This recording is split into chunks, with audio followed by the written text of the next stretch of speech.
Good morning, class 12th. Today, the topic is cos inverse x. Means in previous lecture, we have completed the first part of the sin inverse x. What is domain, range, and the graph, and how to tackle the question based on sin inverse x. देखिए आज हम हमारे पास जो concept है वो cos inverse x का concept है. इसके हम बेटा ग्राफ है ना, उसका फिर किस किस इंटरवल में 1 1 है, किस इंटरवल में 1 2 है, फिर उसके बाद हम बाइजेक्टिव के बारे में बात करेंगे, और उसके बाद जो है हम लोग ग्राफ और डोमेन के बारे में बात करेंगे. ठीक है ना. तो देखिए जैसे देखिए अगर हम किसी फंक्शंस को ले रहे हैं तो आप समझो y equal to f x equal to cos inverse x, और जितने भी इनवर्स फंक्शन हैं उनको हम ना आर्क के साथ लिख सकते हैं. ठीक है ना. Arc sine x means sine inverse x, arc cos x means cos inverse x, और tan x means tan inverse x, just like that. So अगर हमारे पास कोई फंक्शन है r2r, ठीक है, हम पहले ये लेके चल रहे हैं f(x) equal to cos x. तो cos x के ग्राफ की बात करें तो पहले ग्राफ देख लो आप लोग, उसके बाद फिर हम इसी ग्राफ की हेल्प से चीजें डिस्कस कर लेंगे. मान लो x y, cos 0 की वैल्यू क्या 1, cos 90 बोलो बेटा, cos 90 क्या होगा 0. तो एक तो ये हो गया, ये हमारा देगा पाई बाई 2, ये देगा हमारा माइनस पाई बाई 2. यहाँ से ये पाई, ठीक है ना, और फिर यहाँ से कितना जाएगा बेटा, पाई में 2 पाई ऐड कर दोगे 3 पाई बाई 2. ठीक है, pi by 2 plus pi by 2, pi by 2 plus ऐसे. ये क्या देगा माइनस पाई, ये क्या देगा माइनस 3 पाई बाई 2. ऐसे आप कंटिन्यूअस करते हुए चले जाओगे. ठीक है ना. तो ये हो गया cos x. अब इस इंटरवल की बात करें तो आप समझो पहले इस इंटरवल में मेरा फंक्शन क्या हुआ, मेरा फंक्शन क्या हुआ बच्चे, मेनी वन, आप ऐसे लिख लो many one onto, many one into, फिर क्या करेंगे इसको रीडिफाइन करेंगे. रीडिफाइन करने का मतलब हुआ ये हो गया -1 to 1. फंक्शन क्या हुआ मेनी वन, एग्री. ये दो चीजें हैं. देखो एक चीज तो ये टॉपिक ही इतनी डिफिकल्ट है कि कुछ कहा नहीं सकते, बिकॉज इसमें इतने सारे कंडीशंस है ना, और क्वेश्चन जो भी टैकल करने वो कंडीशंस के बेसिस पे टैकल करने. तो इस चीज को एक फ्रेम ऑफ रेफरेंस बना के चलोगे तो बातें बनती चल जाएंगी. नहीं तो फिर इतना कंफ्यूजन होगा ना, इतने इंटरवल्स के दिमाग में रखने पड़ेंगे कि आप समझ नहीं सकते. ठीक है ना. तो इसलिए जो है स्टेप बाय स्टेप चीजों को दिमाग में रखते हुए चलो. तो ये क्या हो गई मेनी वन अन टू. अब हम इस डोमेन को डिस्टर्ब करेंगे. जिस डोमेन में मेरा फंक्शन क्या कहते हैं कि मेरा 1 1 हो जाए, तो किस इंटरवल में cos x की सारी वैल्यू अटेंड कर रही है, वो हमारा ये जो हम डार्क ग्राफ से बना दे रहे हैं. ये देख लो डार्क ग्राफ है, ये वाला पार्ट जो मिल रहा है, ये वाला पार्ट मीन्स 0 to पाई.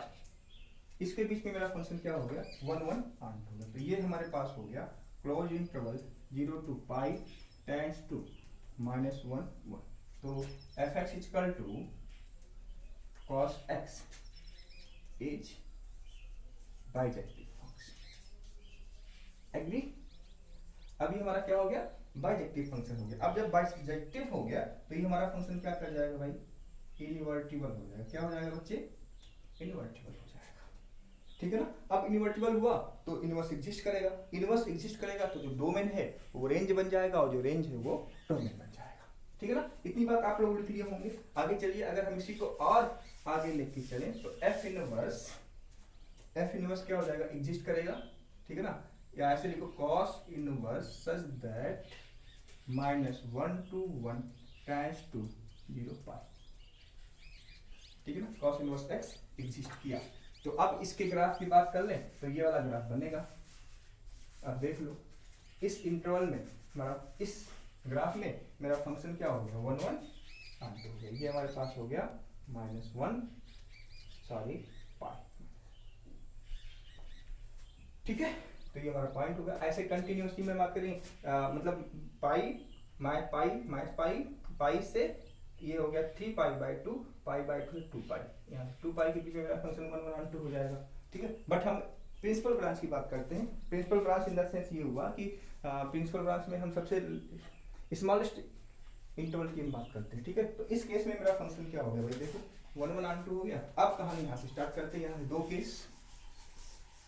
दो केस में ये पहला होगा cos inverse cos x equal to x, ठीक है ना। कब? जब ये x बिलोंग्स टू इसमें, ये डिफाइन कब कर रहा है 0 to π, ठीक है ना। और cos इनवर्स हो गया cos inverse x equal to x कब होगा बच्चे? कल भी इसके बारे में बात किया था, जब x बिलोंग्स टू -1। आपको पता है ये पीरियोडिक, जब डिफरेंस की बात करते हैं पीरियोडिक विद पीरियड 2 π, ये कांस्टेंट फंक्शन है, कांस्टेंट फंक्शन है, ठीक है ना। और जिसका मतलब ये हो गया अपीरियोडिक। तो ये बेसिक डिफरेंस है जिसके बारे में बात करनी है। और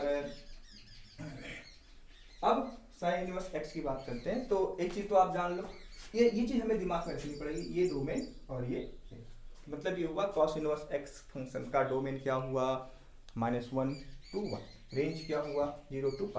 अब यहाँ से देखो रेंज की जो बात है, y की बात हम करें, एक हम कॉन्सेप्ट की बात कर लेते हैं। यहाँ पे एक स्मार्ट सा क्वेश्चन करेंगे, स्मार्ट सा क्वेश्चन ये है कि भाई y की वैल्यू 0 to π है, तो मतलब क्या हुआ cos इनवर्स x हमेशा क्या देगा, पॉजिटिव वैल्यू देगा। तो अगर मान लो ऐसा कहीं लिखा हुआ है cos inverse x equal to -2, ठीक है ना, कितने सॉल्यूशंस होंगे, ठीक है। तो आप आंख बंद करके कहना कि भाई cos इनवर्स x की वैल्यू हमेशा पॉजिटिव वैल्यू देगी। देखो आप यहाँ पे, ठीक है ना, हमेशा पॉजिटिव देगा। तो cos inverse x equal to -2 कभी नहीं होगा, नेवर।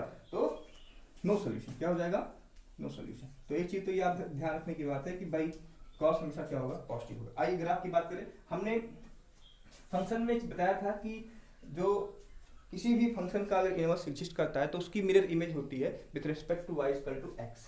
तो अगर हम इसको y इक्वल टू x एक लाइन ड्रा करें, ठीक है ना, तो इसका ग्राफ कहाँ बनेगा, y इक्वल टू x के पार्ट में बात डिस्कस करें तो एक तो इंटरवल हो गया -1 से 1, ठीक है, π/2 की वैल्यू हो जाएगी 3.14, यहाँ 1 हो जाएगा, ठीक है ना। तो इसकी इमेज जो बनेगी बच्चे, उसकी इमेज ये बनेगी, मान लो ऐसे करके बनेगा, ये मान लो यहाँ पे पाई, ठीक है ना, तो ये हो जाएगा π/2 ऐसे करके, यहाँ पे π/2 ये पाई, ठीक है। अब इसको एक साफ कर देता हूँ, मिटा देता हूँ साफ करके।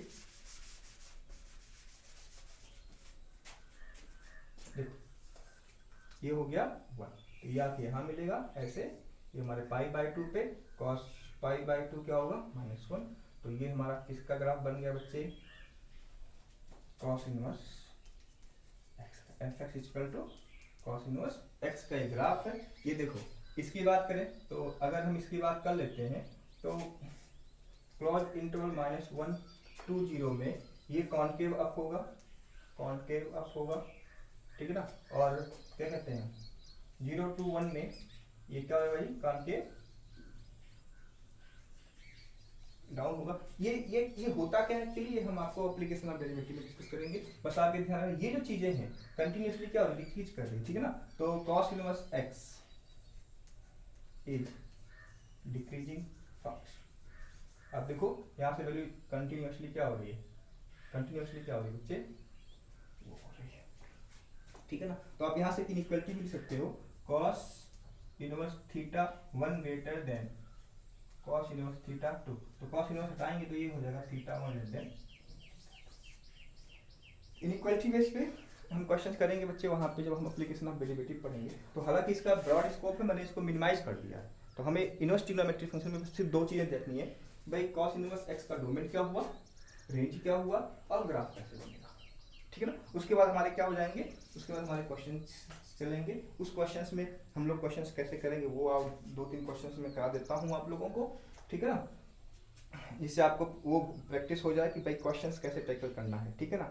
तो ये चीज़ देखने वाली बात होगी। आइए, जो ग्राफ समझ में आ गया, डोमेन रेंज समझ में बात आ गई। एक चीज और, एक पॉइंट और आप लिख लो, जैसे क्या हुआ, ये तो ना तो इवेंट दिख रहा है ना ऑड दिख रहा है, ठीक है ना। तो एक तो ये आप देखो cos इनवर्स माइनस एक्स की जो वैल्यू होगी बच्चे, पाई माइनस cos इनवर्स। अब पूछो क्यों, इंटरवल ड्रा कर लो। cos इनवर्स cos x कहाँ नेगेटिव, सेकेंड क्वाड्रेंट में और थर्ड क्वाड्रेंट में, ठीक है ना। तो यहाँ जाएगा pi minus cos inverse, because we are talking about principal maths, so value will be this. इसकी प्रूविंग करवा दे सकते हैं, करवा देते हैं। देखो उसकी प्रूविंग की बात कर लें कि आया कहाँ से है, तो वो देख लो, फिर क्वेश्चन पे चलेंगे, ठीक है ना। तो ऐसे देखो, let cos inverse minus x equal to theta. Minus x equal to क्या हो जाएगा बच्चे, कॉस थीटा। इसको कह सकते हैं x equal to minus cos theta. इसको कह सकते हैं बेटा कॉस पाई माइनस थीटा। लिख सकते हैं ऐसे। तो देखो यहाँ पे माइनस एक्स कॉस थीटा हुआ, x equal to minus cos theta हुआ, कॉस माइनस कॉस थीटा को cos minus pi minus theta लिख सकते हैं। एक्स इक्वल टू क्या होगा, कॉस पाई माइनस थीटा। तो यहाँ से देखो pi minus theta equal to what, cos inverse x. तो यहाँ देखो थीटा इक्वल टू क्या हो जाएगा बच्चे, pi minus cos inverse x. और थीटा की वैल्यू हम रख देते हैं। थीटा की वैल्यू क्या है, cos inverse minus x equal to pi minus cos inverse x. तो ये इंपॉर्टेंट है, इस पे हमें क्वेश्चंस करना है। आइए कुछ क्वेश्चन हम लोग डिस्कस कर लेते हैं। इस आई होप अब आप लोगों को एक थोड़ा सा अपने आप में ये डेवलप करो, है ना, कि ग्राफ ड्रा करने के लिए हमारे पास क्या चीजें चाहिए, ठीक है ना। पॉइंट चाहिए, फंक्शन डिफाइन कर लो और ग्राफ ड्रा करने की कोशिश करो। जो रेस्ट ऑफ द पार्ट है, हालांकि मैं डिस्कस करूंगा 1 by 1, ठीक है ना। थोड़ा सा इसको डिटेल में इसलिए पढ़ाऊंगा क्योंकि आगे चल के हमारे पास जो पार्ट बनने वाले हैं, मतलब हम डिफरेंशिएशन डिस्कस करेंगे या डिफरेंशिएबिलिटी डिस्कस करेंगे या फिर एप्लीकेशन ऑफ डेरिवेटिव में इंक्रीजिंग या डिक्रीजिंग की बात करेंगे, तब भी हमें इस सारी चीज़ें देखने को मिलेंगे। इसलिए मैं इसको थोड़ा टाइम लेके आपको दे रहा हूँ, जिससे आप ये सही से सॉल्व कर लो, ठीक है ना। तो आइए क्वेश्चंस हम लोग करेंगे। क्वेश्चंस हमारे पास ये है, जिसे आज समझ में बात आ रही होगी ना कि भाई ग्राफ कैसे बनेगा और इसकी चीजें कैसे बनेंगी, ठीक है ना। तो इससे दो क्वेश्चन जो बनेगा हमारे पास क्वेश्चंस, ठीक है ना, वो क्वेश्चन और कर लेते हैं। एक दो क्वेश्चंस करेंगे।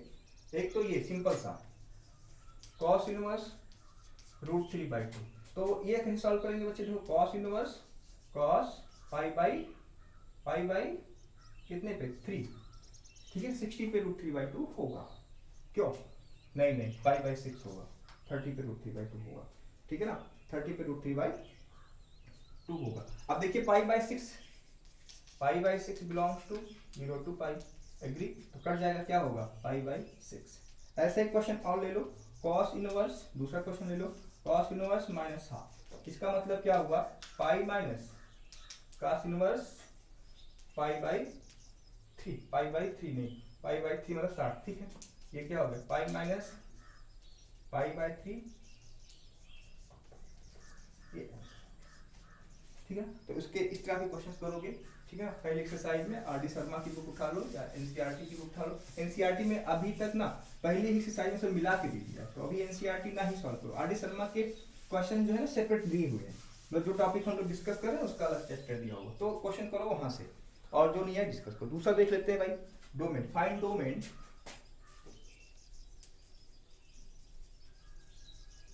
Find domain of cos inverse 2x - 1, ठीक है ना। तो अब देखो ये चीज किसके बीच में बिलोंग करेगी बच्चे, -1 और 1 की, 2x - 1 less than or equal to -1 1, ठीक है ना। अब +1 ऐड कर दो, +1 ऐड करेंगे तो क्या होगा 0 2, डिवाइड कर दो 0, x की वैल्यू किसके बीच में बिलोंग करेगी 0 2, तो x के बीच में जो वैल्यू बिलोंग करेगी वो हमारा क्या देगा भाई, वो हमारा क्या देगा बोलो, वो हमारा डोमेन देगा, ठीक है ना। ठीक है, डोमेन निकालना आ गया। ऐसे एक क्वेश्चन और, चलिए इन क्वेश्चन की बेसिस पे ना इतनी प्रैक्टिस कर लो कि आपको डोमेन और रेंज दिमाग में सेट हो जाए। मतलब आपको तीन चीजें दिमाग में रखनी है यहाँ से, डोमेन क्या होगा, रेंज क्या होगा, ग्राफ क्या होगा, ठीक है ना। आइए एक क्वेश्चन और करेंगे, x y z belongs to close interval -1 to 1, ठीक है ना, such that cos inverse x plus cos inverse y plus cos inverse z equal to 0। Find x plus y plus z। आप देखो ये x y किस में belong कर रहा है भाई, -1 और 1, मतलब कि cos इनवर्स x का जो डोमेन है उसमें बिलोंग कर रहा है। अब देखिए तीनों नंबर्स का सम क्या होगा, क्या होगा बेटा 0 आ रहा है, तो किस केस में 0 होगा आप सोचो एक बार, ठीक है ना। 0 रखेंगे तो 1 आ जाएगा, पाई रखेंगे तो बात बनेगी। तो x इक्वल टू क्या हो जाएगा बोलो, cos inverse x equal to क्या हो जाएगा 0, बोलो cos inverse x equal to क्या हो जाएगा, 0 हो जाएगा, ठीक है ना। तो ये भी 0, ये भी 0, ये भी 0, तभी तीनों जीरो का सम 0 होगा, क्या होगा, cos inverse x equal to 0, x equal to क्या हो गया, कॉस 0, एक्स इक्वल टू क्या होगा, ऐसे cos inverse y equal to 0, y equal to cos 0, ठीक है ना, वाई इक्वल टू क्या होगा, सिमिलरली जेड इक्वल टू क्या होगा, तो x plus y plus z equal to क्या हुआ, 1 प्लस 1 प्लस, ठीक है। तो ये इक्वेशन बेस्ड क्वेश्चन थे, इस प्रकार के क्वेश्चन दिए हुए हैं, आपकी क्या रिस्पॉन्सिबिलिटी है, इस पे क्वेश्चन सॉल्व करो। और नहीं, एक क्वेश्चन मैं और आपको दे रहा हूँ, फाइंड द डोमेन, एक थोड़ा टफ क्वेश्चन, फाइंड, थोड़ा सा टेक्निकल दे रहा हूँ, cos inverse greatest integer x, ठीक है ना, थोड़ा सा मैं दे रहा हूँ आपको, समझो, cos inverse greatest integer x, तो ये क्या देगा भाई, greatest integer x less than or equal to -1, तो -1 से छोटी या उसके बराबर, तो यहाँ पे क्या देगा x वैल्यू, ये प्रॉब्लम कहाँ क्रिएट करेगा, जहाँ पे इंटीजर हो, तो इंटीजर कहाँ है, तो -1 है, तो 0 है, तो 1 है। अब देखिए इंटीजर में क्या है, यहाँ समझो पहले बात को, अगर हमारे पास 1.2 है, ठीक है ना, तो भी 1 होगा, 1.999 तब भी 1 होगा, बट बशर्ते 2 ना हो, ठीक है, 2 पे पहुंच जाएगी वैल्यू, तो हमारा वो फंक्शन में चेंजिंग आ जाएगी। तो ये हमारे पास क्या देगा, -1 less than or equal to, greatest integer टूटेगा तो क्या देगा, 2 देगा, तो x belongs to close interval -1 to open 2, क्योंकि हम 2 तक नहीं पहुंच सकते, ठीक है ना। तो इस प्रकार के क्वेश्चंस करना थोड़ा सा, इस पे जो है हमने कंपटीशन बेस के क्वेश्चन नहीं कराए, आपके एनसीईआरटी और आर शर्मा बेस पे ही क्वेश्चंस कराया है। आपकी रिस्पॉन्सिबिलिटी ये है कि इसके बेसिस पे आप क्वेश्चंस करो, और जो नहीं है वो मेरे से पूछो। डोमेन कैसे समझ में आ गया, कैसे हम इसको डिफाइन करेंगे, ठीक है। प्रिंसिपल ब्रांच में रेंज क्या होगा ये आपको समझ में आ गया, ठीक है ना। ग्राफ क्या होता है ये आपको समझ में आ गया। As you know that the if function is invertible, then the graph of the function as well as inverse function is symmetric about y equal to x, ठीक है ना। तो इतने इस बेसिस पे क्वेश्चन सॉल्व करो, जो नहीं आया मैं डिस्कस करो। कल हम लोग tan इनवर्स x के बारे में बात करेंगे, ठीक है ना। उसका ग्राफ हो गया और उसकी चीज़ें हो गई, ठीक है। थैंक यू बेटा।